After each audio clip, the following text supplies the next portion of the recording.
Good morning, good afternoon, and good evening, depending on where you're connecting from. I would like to welcome you to this exciting panel on the theme digital data sharing in agriculture, unlocking its potential for smallholder farming. My name is Brenda Gunde. I'm a lead Global Senior Technical Specialist for ICT for Development for the International Fund for Agriculture Development, and I will be moderating this panel today. Before I introduce the esteemed panel, let me provide an overview of why open data discussions matter for the Digital Ecosystem Coalition on smallholder farmers, and will also continue to matter for the agriculture sector. Open data, as some of us may know, is a concept that is looking more in terms of making data available for access and use for anyone without any financial or legal barriers.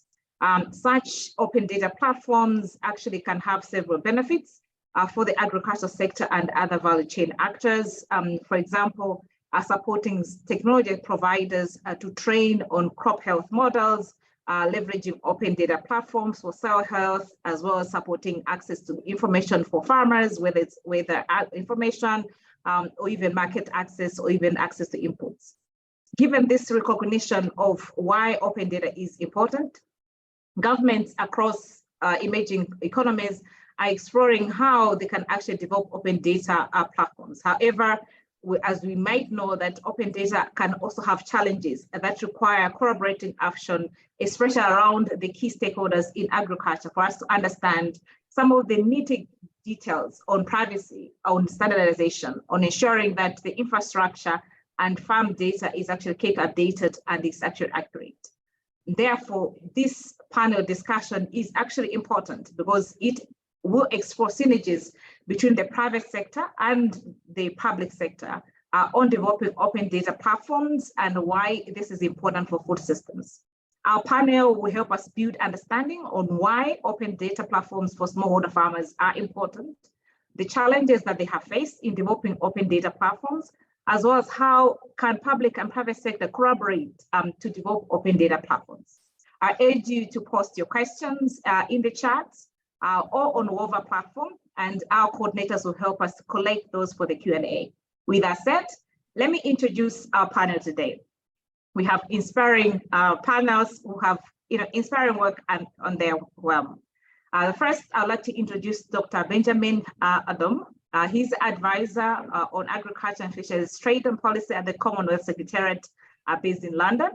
He leads the digital agriculture fisheries work at the Commonwealth, Common Connectivity Agenda and Trade Investment, as well as prior to that, he has worked with other institutions such as the CTA, European Organization of Africa, and also has published some work on the status of digital agriculture in the Commonwealth, as well as digitalization for agriculture reports. Welcome, Dr. Adam. Next on the panel, I'd like to introduce Shriram Bharatam. He is the leading and social entrepreneur, and he is the founder and chief mentor of Kuza One. For some of us who have been in this field, we know about Kuza One is committed to supporting youth and women and micro entrepreneurs from low to medium income countries and helping them to learn, connect, and grow on their terms and pace using digital technologies. Shri has had initiatives that have supported young men and women, around 6 million across Africa and also Asia, and also is a nominee of the Entrepreneur of the World and also EU Global Citizen Year of the World. Welcome, Shri. Last but not least, I would like to welcome Shri Rajiv Chawla. He's a highly accomplished civil service officer. He works as a serving advisor or strategic advisor and chief knowledge officer at the Ministry of Agriculture and Farmers Welfare in the Government of India. He also plays a critical role in driving digital agriculture. And we're going to hear an interesting work that is doing on AgriStack, support a government flagship program that aims at transforming seed to produce and farm to fork models for agriculture and digital enablement. He's also being recognized for his work on other platforms such as Boomi and also in terms of Kanakata platform. Welcome, Sarajeev Chara. With that said, so let's start the discussion for today. I'll start with you, Sarajeev. When we're talking about open data platform for smallholder farmers, there is a growing discussion on the role of data for agriculture and making it more accessible. According to you, what is the potential for open data platforms in agriculture, especially when we're talking about smallholder farmers? Thanks a lot. Well, I think a little different about what is open data and what is non-open data and how both of them are useful. I'll start by talking about not open data and would of course tell you later, but we approximately have 150 million farmers in the country, and these farmers own about 600 million farmlands. Now, where is their land? Each of them, I mean, everybody would own about 4 or 5 pieces of land. Where is that land? Given an Aadhaar number, is he a farmer? If yes, what are the lands he owns? What are the coordinates of those lands? And what are the crops grown on each of his lands? Is a data which perhaps is not open data. Of course, it is not open data. It is a data which would require consent to be given to the service providers, whether they are in the government sector or in the private sector. Now, without this data, you don't even know a farmer or a land. Now, this is not open data, but let's talk about open data. When you talk about open data, in my view, there are 2 types of open data. I heard you speaking about, such data which can be useful to farmers. But let's also keep in mind that there would be raw data, the data which, when combined with private sector data or the privately owned data, rather government-owned data, like, am I a farmer? What are the lands you own? That when all these data would join together, that you would be able to serve a farmer. So let's take a simple use case. I am a farmer and I need advice. So the moment I say I am a farmer and I need advice, I ask you, please key in your Aadhaar number. And I then say, these are the survey numbers you have on which property ID you want advice. The moment he says the property ID, I know his longitude, latitude. I also know the crop he has grown. Now, the moment I have to tell him when to irrigate, I, as service provider, would need lots of data. The data which shows the satellite conditions on his land, and therefore I would have to get satellite data. I would need the availability of water moisture on his leaves, where again I need satellite data. I need weather conditions, which would come from the weather IoTs. Now, kindly keep in mind, none of them may be free. Some of them may come from government sector, like weather information, and they would be free. But many information would come from service providers who are charging for these services. Now, in my view, therefore, more important would be that there is a data. And of course, whether it is free or not, we can discuss it later. But the data, if the data is there, only then a complete use case can be formed. So I think while we talk about open data, we should not really get too finicky about whether data is free or not. Of course, when government would give the data, to a large extent, it would give free of course. But let's also understand, for a use case to be completed, you will need data from different players. And many of these players would not be in the public sector. Take a new organization which has been launched in this country called Pixel, Pixxel. They are the first providers who have launched private satellites. Now they give, they are able to, they are specialized satellites, you can read about them, which would give very precise information about various parameters of the crop and the soil. They would sell this data. So can I ask them that, can you make it open data? I think it doesn't make sense because their business model does not require it to be. And therefore, I am saying that things like, and I have written some of them, the satellite data, the pest attack data in the past, the weather data, the water availability, the market prices, the power availability, the groundwater availability, etc., would come from multiple sources. Some of them may be free, some of them may not be free. I would still like to call them a type of a open data because it would be then useful for me to derive value or to provide services to the farmer. And as we kind of continue in the panel discussion, I'll perhaps get more opportunity to talk in detail about it. Thank you. Thank you so much, Ranjiv. And you've actually, popped into what I want to ask Sri in terms of private sector. You've talked about availability of data. Is the data available before we even talk about open data? And the economic power of data, considering that some of it is coming from private sector who build their business models around it, who make an investment around collecting this data. So when we're talking about open data, what exactly are we talking about?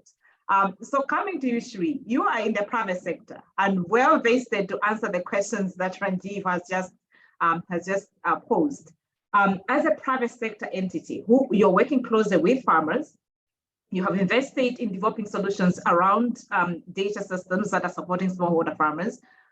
How can open data platforms complement the work that you're doing? Or if you have seen that there are challenges on it, I also want to hear in regards to what Ranjiv also posed. Over to you, Shri.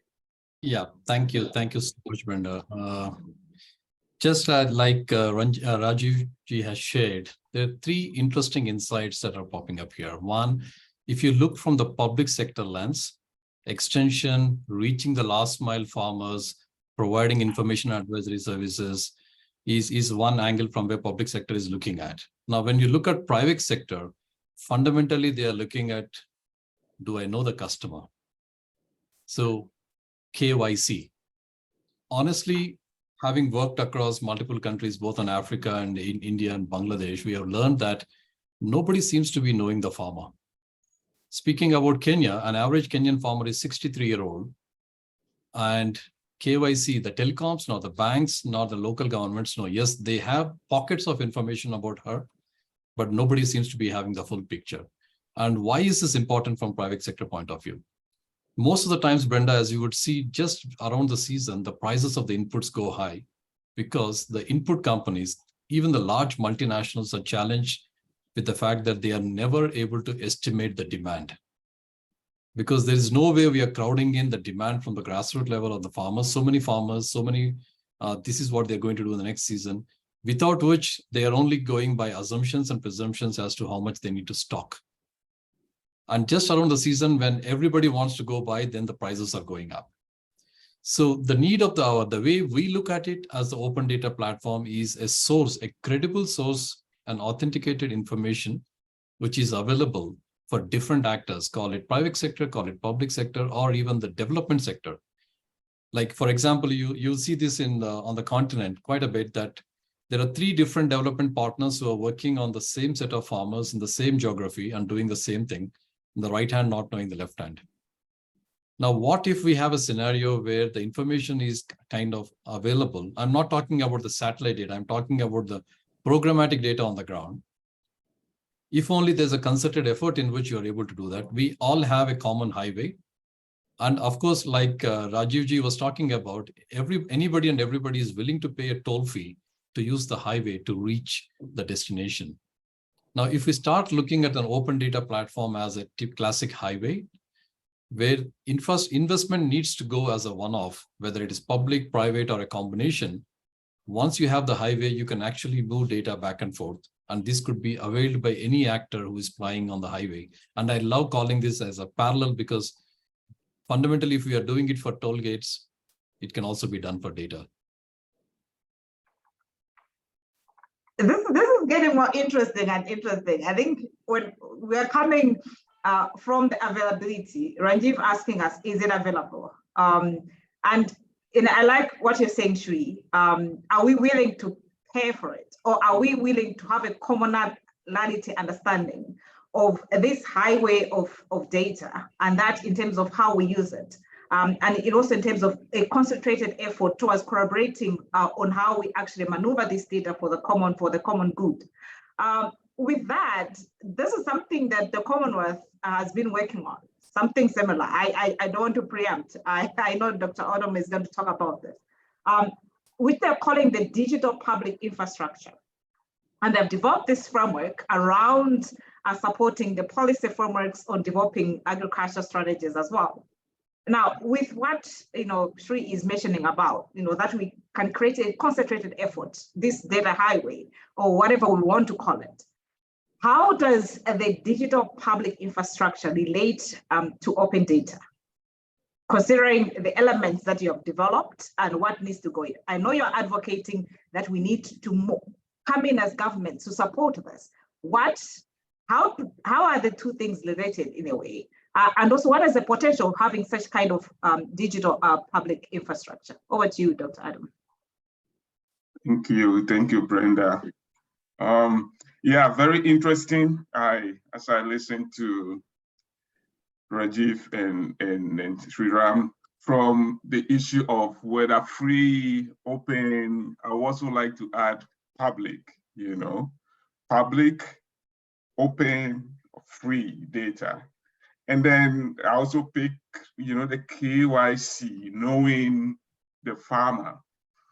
So the Commonwealth Secretariat is an intergovernmental organization, and we work with our government, our member states. So we are taking a national approach to agricultural or fish. And the angle we are taking is that everybody is saying data is the new oil or the new gold. So if that is the case, then we want to treat agricultural data as a national resource, just as countries have their gold and oil and they mine it or they exploit it. So that's the angle. So if our member states can take agricultural data as a national resource, they can value it like oil or gold, then they can, go through the right process to exploit it, to mine it, to make it useful for farmers, for everybody. So taking that angle, that is where the infrastructure comes in, because we think that if you go to a country and the country has oil or gold, there should be an infrastructure to mine or to exploit that resource, that gold. But if you go to our countries, it's difficult to get a national infrastructure that supports the management of agricultural data in our countries. And that is the biggest problem we have, because everybody is building their own infrastructure in the country, but we don't have national approach to that kind of infrastructure. And it's something that we are thinking around. We are aligning it with DPI concepts, but even if you look at the DPI, it's a bit, the digital public infrastructure is a bit, technology focused, whereas our approach to agricultural data infrastructure is more holistic. We're thinking of not just a tech platform, we're thinking of all other things, because if you are going to mine a gold, I'm from Ghana, if you go to Ghana to mine a gold, there is a technology system that's going to support you. There's policy around it. You can't just go in. There are business case involved. How do you put in? What do you put in? If you mine, what is the percentage that is going to remain in the country? So there's a market business approach to it, as well as, who owns the gold that you are mining, you know. So there are a lot of the governance process. So that is the infrastructure that we talk about. And at country level, we are talking of national agricultural infrastructure, and we are aligning it with the DPI concept. And within that is where we look at agricultural data. So agricultural data now needs to be mined through that infrastructure. And that's where, you know, Sriram talked about KYC. One component of the way we define agricultural data is the user data, the identity. You know, we need to know the farmer. You need to know, yes, definitely before. And then also the second component is the content. Issues talked about, Rajiv talked about, like the soil, the agronomy, you know, and the maps, the satellite data content around the agronomy of the crops that you are providing the service. So you see the identity and the content come together to be able to add value to the agricultural data and all the transactions that will emerge as a process. So that's the way we see agricultural data and DPI kind of or infrastructure that is needed to mine the data. No, thanks so much, Benjamin. Coming back to Ranjiv, considering what Benjamin has said, 3 points that he's raised, identity, content, and transactions, of which all these are part and parcel of the DPI and also the agriculture data infrastructure. From your perspective, what are some of the challenges developing such infrastructure to get us to all those elements that they can actually run seamlessly? What have you seen from the ministry point of view as some of the challenges to develop such kind of infrastructure? Now, Sriram raised a very important issue, and I think coming in next some time, I'll talk about what are we doing under the AgriStack project. As I hinted, under the national project, how are we creating not only just his identity, but also his assets and the transaction. The assets are the land and the crop. The identity is he a farmer? And then of course, transactions, which would mean various transactions, which he does on this so-called DPI, which we call as AgriStack. I'll talk later about it. But Sriram, I could not have agreed with you more that unless you know a farmer, and not just a farmer, having known that he's a farmer, what are the assets he owns on which he wants to get services? And I'll explain in detail, but to answer this question as to what are the challenges, and now, right now, I'm not talking about, which I'll talk later, about the know your farmer, the assets and the transactions. I'll come to that later. So there's, in a way, at least as far as AgriStack is concerned, is more of a personal data, which would come only with the consent of the farmer. But let me just talk about the open data, and I am happy that all of us agree that we should not say that this is free, because there are conflicting, there are all type of sectors, all type of players who require money to be paid, and a highway cannot be a free highway. Then the quality of that highway would go bad. But for a minute, if we kind of understand that yes, somebody needs to pay, even agreed that it should be paid, what are the challenges? Now, number one is, of course, we need our national platform, which we call as Agri Data Exchange. Now, this data exchange is a platform where a data seeker can actually discover what are the data providers and what are their data sets, the catalogs of data. Now, thankfully, and this is not a part of AgriStack, it is being built by METI, Ministry of IT in Government of India, the data exchange, which is actually a common data exchange for all the sectors, take health, take education. But the agriculture component of the data exchange is what I'm talking. Now, the challenges which we face, presuming that this data exchange would work, it is already in domain now, it is going to get live, prototypes are running. The challenge is the availability of data itself. Now you need to have data. You need to have data providers who should come on this platform. Are they available? The answer is big yes, they are of course available. But what about reliability and accuracy of these data sets? Suppose somebody provides you a satellite data and you as a service provider make payment to that provider and then provide services. What if this data quality was not correct? Then the service provisioning which happens through, of course, AI ML type of tools, which of course will require data to run.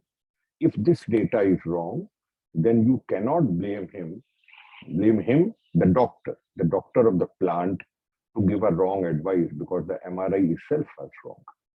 Or the MRI is the satellite data or whatever data, IoT data as we're talking about. And hence, the reliability and accuracy of these data sets would have to be ensured. It cannot be a platform where anybody comes and provides this data and tomorrow you get into a problem. A little technical problem, which of course is solvable, would be the format or schema of these data sets.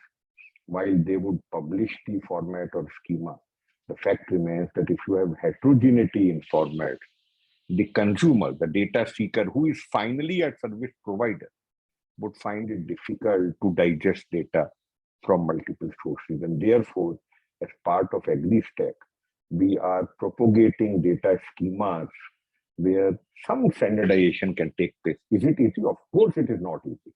It takes time. But the fact that you realize that it is required, you have at least crossed the first hurdle. I spoke about pricing of data sets, which will always remain contentious. If somebody is giving you good quality data, he would of course charge for it. And I don't really think that we are going to regulate from the government so much as to how much do you charge. After all, they have invested. If they're giving you good quality data, they will charge you more. Then there is of course a reluctance of the data providers. Many of them are not interested in just providing the data. They provide service. They say that the data may be cheap, but the service is costly. And they feel that if I sell the data, which can only be sold in a cheap manner, the others can actually add value add to that. And therefore, I am finding that many people are not wanting to come onto the data exchange, but would like to provide services themselves. The data exchange absence itself can be a hurdle in some countries, but thankfully that data exchange on which the seeker and the providers of data and the seekers of data, the seekers of the data are those who finally provide services to the farmers, can use this exchange, and thankfully it is coming. And finally, authority, and again, Government of India has worked on this, authority of a quality officer to clear data sets which can come on this exchange. You can't put garbage onto this. I mean, you can't say that any data provider can provide data. If you say that, which you call it free market economy, the problem is that finally this data would be used by service providers to provide services to the farmers. And if this data is defective, the service would also be defective. And therefore, you will have a data officer, the data quality data officer, who would clear, and I really don't know how would he clear, how much domain he would require, how much energy he would require before data can come onto this data exchange. So these are some of the challenges I thought are going to come before so-called DPI in form of a national data exchange is live in this country. Thanks, Rajiv. Maybe if I can extend to that, and maybe to ask you if you can speak a little bit of AgriStack. All those elements that we're talking about, the data exchange, creating services on top of and business models for enabling the ecosystem.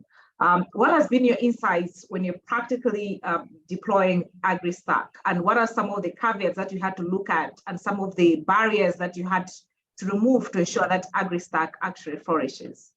Very, very exciting. So I am in this job for evolving a national level, I mean, the new word called DPI, and I agree that why do you call it DPI? Fair enough. Let's call them DPI, and DPI is not just a technology platform. It involves standards, it involves laws, it involves many other, it involves inclusiveness, it involves private sector involvement, and therefore they call it a DPI. Fair enough, let them call DPI. But the fact is that as far as this agri-stack is concerned, it's a federated project, which is, we are working with 35 states. The government of India has signed a MOU with all the states to cover these 150 million farmers. 3 core registries, and Shriram, you'll be happy to know that 3 core registries are being formed. The first registry is the farmers registry. That means given a farmer ID, which of course would be based on a foundational ID of Aadhaar, you have restrictions around Aadhaar, you can't use Aadhaar freely, and therefore you create a farmer ID, which of course, as I said, is a one-to-one correspondence with the Aadhaar. Given a Aadhaar or a farmer ID, is he a farmer? In which area he lives? That is his identity.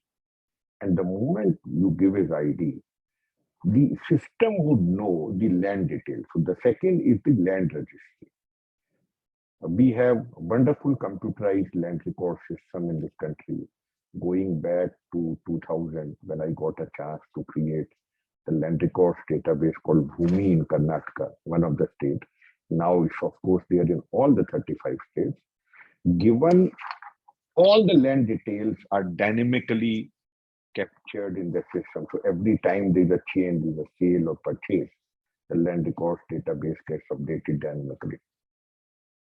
The second component is, first is the farmer registry. The second is the land of those farmers and where are they. And the third, as I said, is the crop grown on each of that parcel in each of the seasons. We have 3 seasons in the country.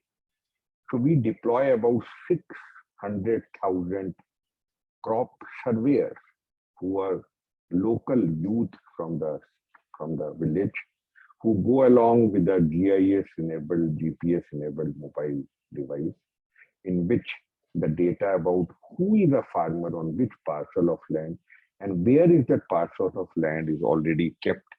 They go to that land, take a photograph, write down about the sowing date, the irrigation, whether it's irrigated, not irrigated, and you get, as I said, about 800 million parcels of land.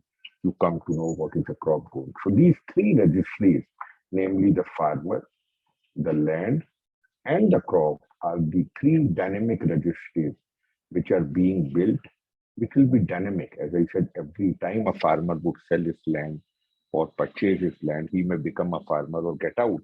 That answers the Shriram's first question, that unless I have a context of whom I am talking, how do I even talk to him?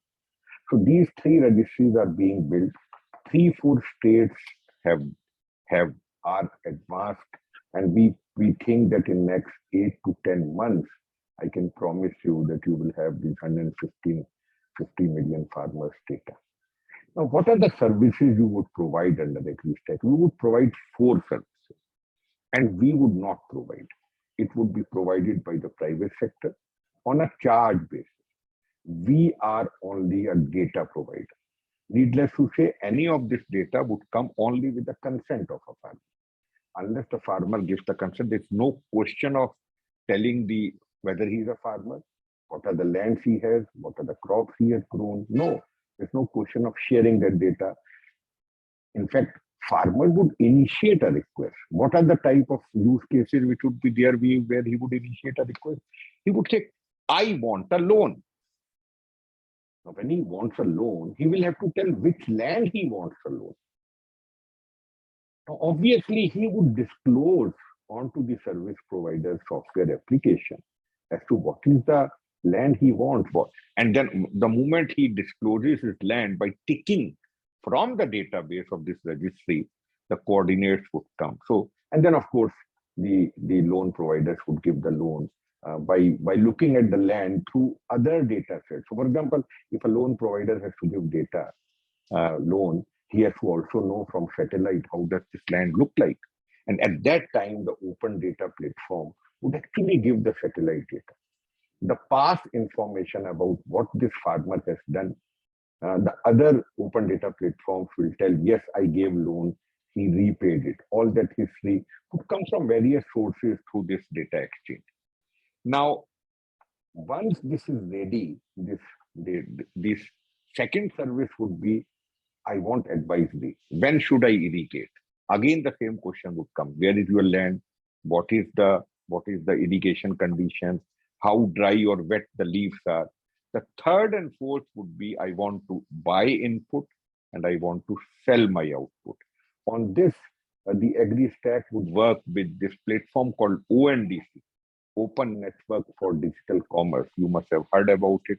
The ONDC and AgriStack work together to give a choice to farmer that when he wants to buy inputs, the AgriStack would tell where his land is, what the crops he is growing, and then the ONDC platform would bring all these service input providers who want to sell the inputs, that yes, these are the offers. Now, what are the challenges?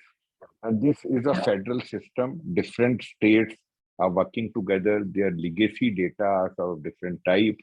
So we have now come up with what is called UFSI, Unified Farmer Service Interface, like UPI, where we are standardizing the schemas so that using this UFSI, all service providers can actually connect to AgriStack and not just get this data of whether he's a farmer, what land, but he can also connect to data exchange and get the private data to complete the service provisioning, which is required for a person.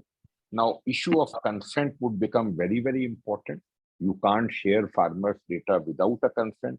And the moment you talk about this, you will get into a problem like awareness of farmers and the digital literacy of farmers. So we are now working on awareness. We are telling them that, look, this platform is meant for you. I mean, there has been backlash in the past about reforms in agriculture sector in this country. So we have to be careful. We have to tell farmers, look, your data will not go anywhere. It is not open. It is closed. It cannot go to anybody. We are, as public sector, just a keeper of your data. But we will never share your data without your consent. And then, of course, finally, a regulatory framework would be required. What if some service provider gives the wrong service using this data? Let's say the data exchange gave the right data. Let's say the data which came from government was also right data, but the advisory which was given was wrong. That you told him that a pest attack is going to happen, and you spread this pesticide, and that was a wrong input required. Then the farmer loses the money. So a set of regulations are going to come where we would have a regulator so that digital services which are to be provided using this AgriStack and the data sources, if they go wrong, then what would be the remedy for the farmer so that farmer does not feel unsafe? Thank you. Thank you. Thank you so much, Rajiv. Moving to you, Shri, you've worked on a similar platform like AgriStack with World Bank in Kenya, Million Farmers platform. Can you tell us more about this initiative based on some of the lessons also from AgriStack? What have you seen, the collaboration between private sector and public sector? Answering the question that we have been saying, open data does not mean it's free. It means that we are opening up a bit more services. But what has been your experience with this initiative in Kenya? Excellent. Thank you so much. And Rajivji, thanks for sharing those deep insights. You really made my day. I made so much notes and insights under your leadership. Coming to speaking about Kenya, as they say, right, sometimes it's important to fail quickly and fail forward.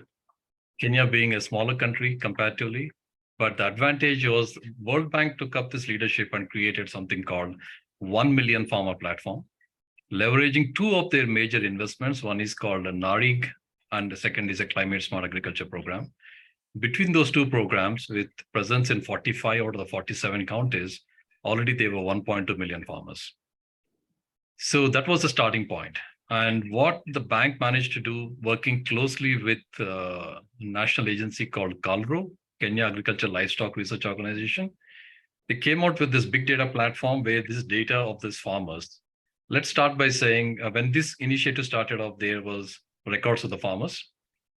About 1.2 million farmer data was there, and they ran a challenge inviting a lot of agtech startups. So Kuza was one of the agtech startups who participated in this initiative, and they grouped these agtechs in 4 different categories. One, agtechs who are doing advisory information services. Second, those who are doing finance and financial related services. Third, market related, and fourth is data related. So between these, about 35 odd agtechs went through a curation process, and then there was a matchmaking done with the counties. So started off with about 10 counties, now it's scaling up to 45 counties.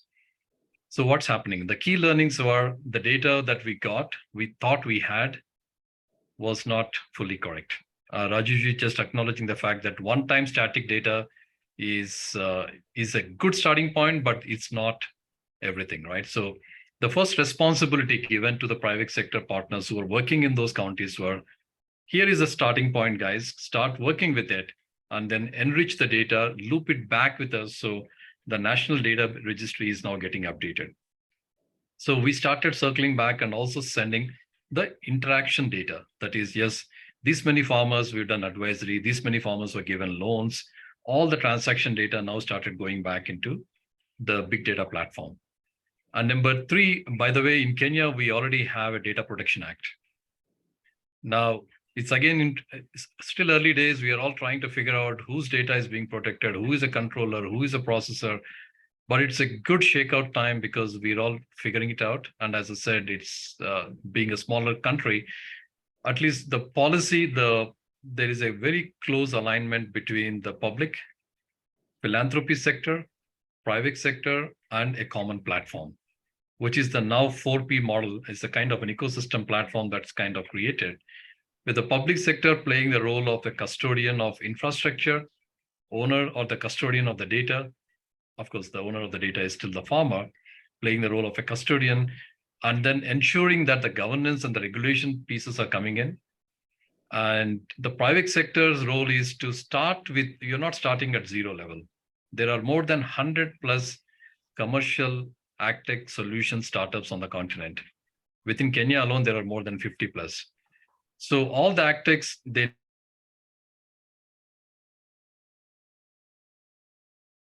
parallel, they're all now becoming, they have a car, they have a 2-wheeler, 3-wheeler, they are actually using that, their own vehicles to reach, still using the highway and offering their point solutions.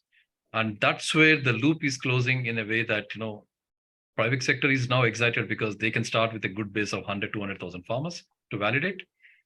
And then the traditional players are now piggybacking on all of this, like the input companies, the off-takers, all are plugging into this one network or one single platform from where they're able to leverage. Still early days, but I think definitely a good moment to learn and emulate in other parts. Thanks, Brenda. Thanks, Sri, for that use case. You've brought the important issues also, I think, confirming what Saranjeev was talking about, the accuracy of data, right? Considering that you're all partners playing on this, working on and using this highway, but it is important to ensure that the regulatory issues, the understanding of who the custodian, who supports to ensure that this highway is kept in good order, to ensuring that the data is used effectively, the services reach the farmers. At the end of the day, there is an economic benefit to the smallholder farmer as well. That is very important. The private sector have a major role to play because they are the ones who actually develop some of these products that are being used, like as the analogy of said, different cars that are being using this highway. But I want to come back a little bit to you, Benjamin.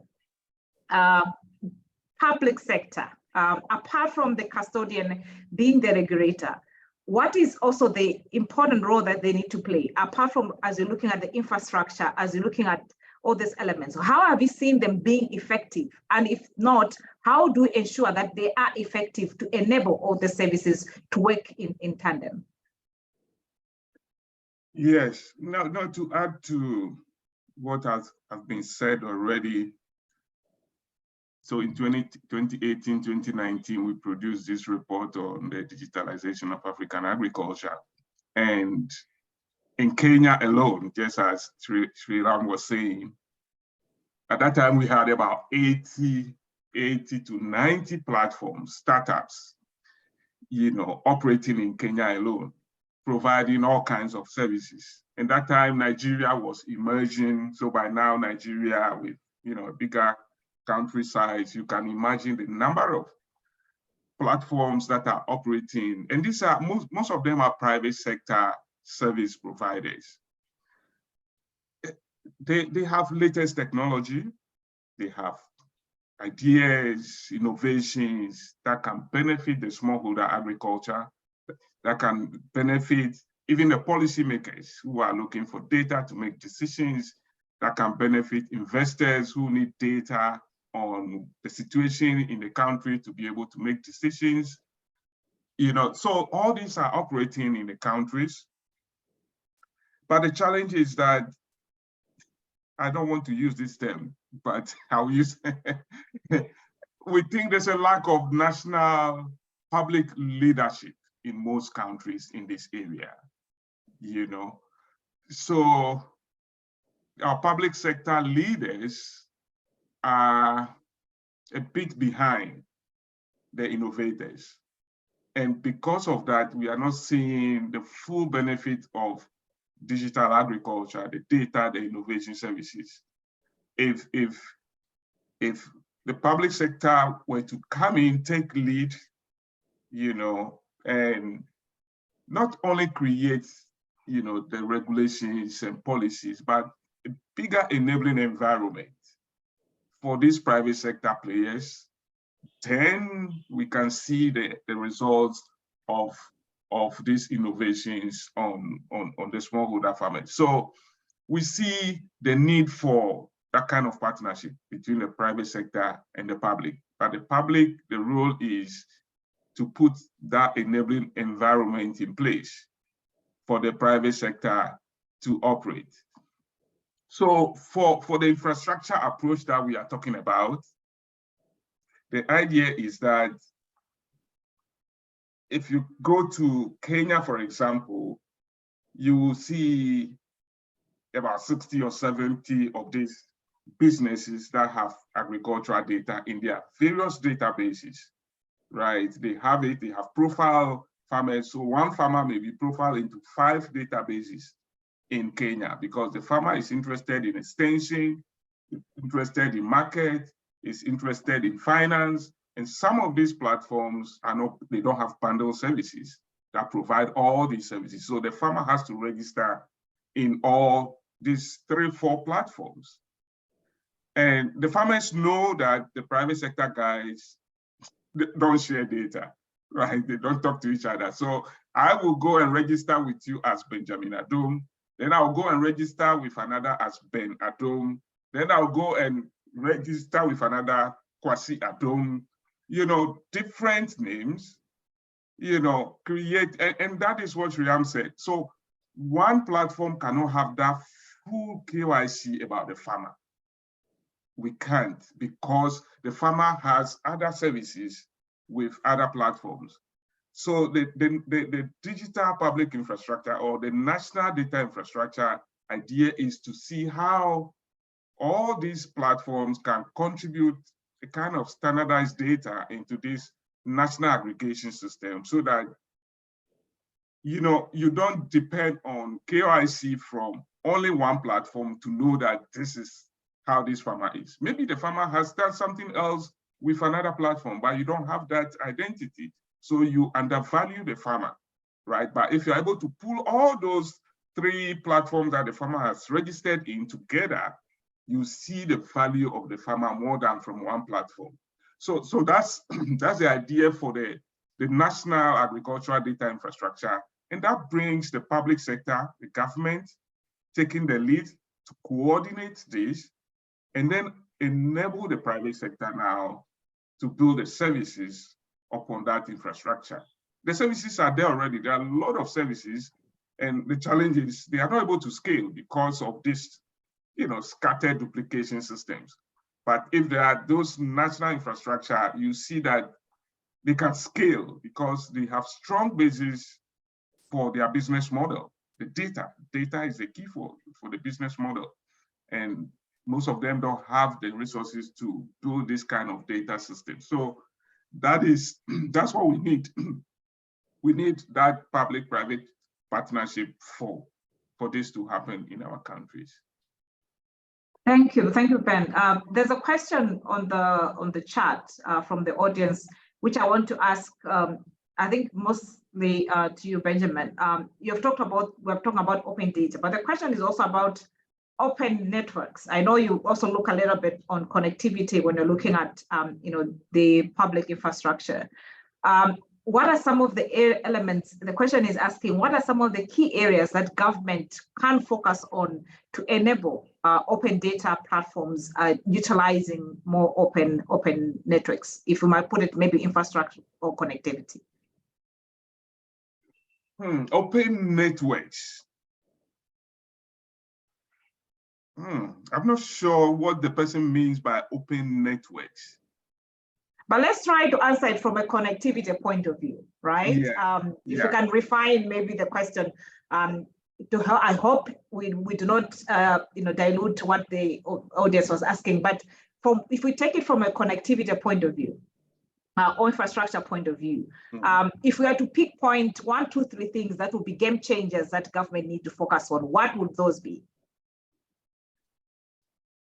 So putting it on data, but if you put it into the digital infrastructure in general, not data specific, then you need to go beyond agricultural data and look at the internet connectivity, right? Because as we said from the beginning, if you are going to collect data on the field, or you are going to use satellites, or you are going to use drones, all those depends on access to internet. And those networks are key for data capture, for data aggregation, for data processing and data sharing. So government, and that also takes partnership, right? To be able to put those networks infrastructure in place. About 3 weeks ago, we were in Singapore talking about 6G networks, whereas our countries don't have 4G networks. But you need to know how the 3G is working to be able to start thinking of 6G in the future. So you need those kind of networks, internet networks, for the data to be captured and processed and shared. That's my view on that. Thanks so much, Dr. Dong. Sri, coming to you, same question. If you had to pick 2 or 3 or 1 to 2 game changers, as we're talking about more open data or creating more collaboration between private and public sector, what would those things be from a private sector point of view that private sector needs to focus their attention on to transform agriculture for smallholder farmers? Yeah, very interesting question, Brenda. In fact, I'm seeing a question here by Srijit, who is saying that a big enabler for successful data ecosystem is digital literacy of farmers. Who should pay for it? Is it the public or private? I'm like saying the more informed and more educated our farmers are, the more it's beneficial for everybody. Each of the ecosystem actors have their own motivations in the interest of the farmer. Of course, I think public sector, yes. Private sector, why not? And the third is development sector. And ultimately, farmer would pay for it. I mean, we have this learning from Geo Network, a telecom operator in India, who put the infrastructure, who democratized access, who gave away 1 GB of data per day for free. Today, across India, at a large scale, 1.2+ billion people are enjoying this data access because who gave them the degree of WhatsApp? How did they go about learning it? It is actually the context. The context is changed the moment access was available. And the moment access was available, people have started going and doing it. So in my view, private sector should stop thinking competition and they need to start thinking cooperation. Let's cooperate and compete. Yes, in the market, we may be competing like this input company versus that input company. Ultimately, if the farmer is not informed, and aware that you, at the end of the day, need to do a soil testing and need to put inputs, and you need a service provider to offer that service. Now it is in the interest that you contribute towards ecosystem. And my headline would be, stop thinking I, me, myself.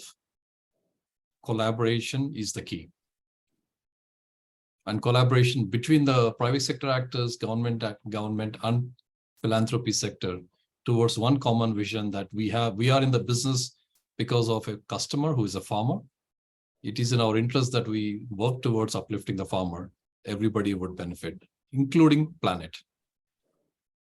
Thanks so much, Sri. Rajiv sir, any last pinpoints that you want to ensure that we actually focus on, especially from the government's angle?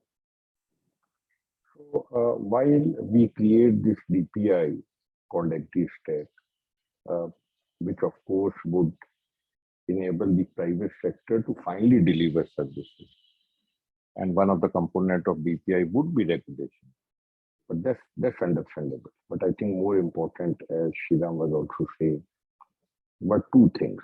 Number one, that we need to give knowledge and information. We need to popularize these digital platforms and the literacy to the farmers. They need to understand there's a difference in using WhatsApp versus difference in using digital platforms for day-to-day work.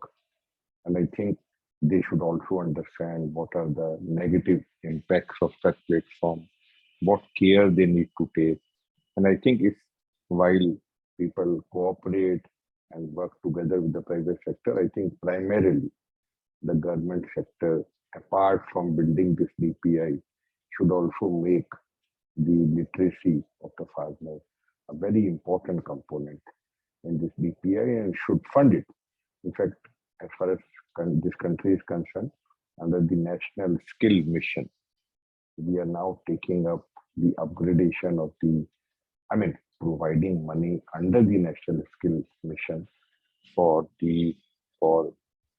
increasing the literacy level of the farmers. They would be trained. The master trainers, the trainers would be trained. You can't train all such a large number, 150 million people. But you can certainly create resources in every village who can then be a torch bearer and let others know that, look, here is a digital platform and these are the rules of the game when you use this platform. Thank you so much, Rajiv sir. And at that note, I would like to thank the panel for all the insights that you have provided today. If you joined us late, you can go back to the recording of this session to pinpoint some of the elements that their panels have discussed today. There's some rich insights, experiences, but also in terms of recommendations on how we can actually create open data platforms and the key role that private sector and public sector can play in this area. One important thing that one of our panelists said, if we don't have a picture of where the smallholder farmer is, we cannot develop all solutions around something that we don't know. With that said, I would like to thank you for attending this session today, and we look forward to more learning experiences on this coalition and getting more experiences on data sharing and the future of this enabling gold or oil, as Dr. Adam said, to enable smallholder farmers. Thank you so much for attending. My name is Brenda Gunda again. Thank you so much for your attention. Bye for now. Thank you. Thank you so much. Thank you so much. Bye.